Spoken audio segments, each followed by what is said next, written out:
పార్వతీపురం మన్యం జిల్లా గుమ్మలక్ష్మీపురం మండలం ఏజెన్సీ ప్రాంతం ప్రకృతి అందాలకు పర్యాటకులను కనువిందు చేస్తోంది.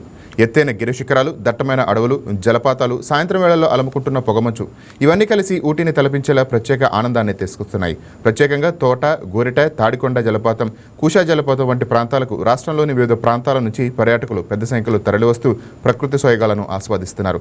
ఏజెన్సీ ప్రాంతాల్లో రహదారులు, మౌలిక వస్తువులు, త్రాగునీరు వంటి సదుపాయాలు కల్పిస్తే పర్యాటకులు మరింత పెరుగుతారని, ఆదివాసీ యువతకు ఉపాధి అవకాశాలు పెరుగుతాయని గిరిజన సంఘ నాయకులు అంటున్నారు.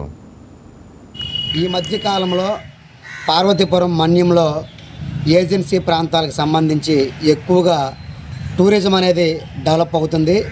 ఇటు ప్రకృతికి సంబంధించినటువంటి సహజ సిద్ధమైనటువంటి వాటర్ ఫాల్స్ అవనియండి, ఎత్తైన కొండలు, ఇక్కడ ఉన్నటువంటి ప్రాంతాలని చూడడానికి రాష్ట్రాల నుంచి, ఇతర రాష్ట్రాల నుంచి కూడా చాలా ఎక్కువ మంది మన ప్రాంతానికి రావడం జరుగుతుంది.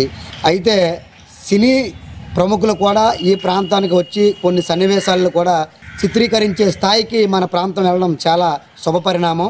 అయితే వచ్చినటువంటి టూరిస్టులకి ఇక్కడ ఉండి ఒక 2-3 రోజులు గడపడానికి సరైనటువంటి మౌలిక సదుపాయాలు లేవు. ఒక క్యాటేజీలు కానీ లేకపోతే ఒక రూమ్స్ కానీ ఇటువంటి ఏమీ లేకపోవడం వల్ల వాళ్ళు టూరిస్టులు రావడానికి కూడా సరైనటువంటి ఇంట్రెస్ట్ చూపట్లేదు.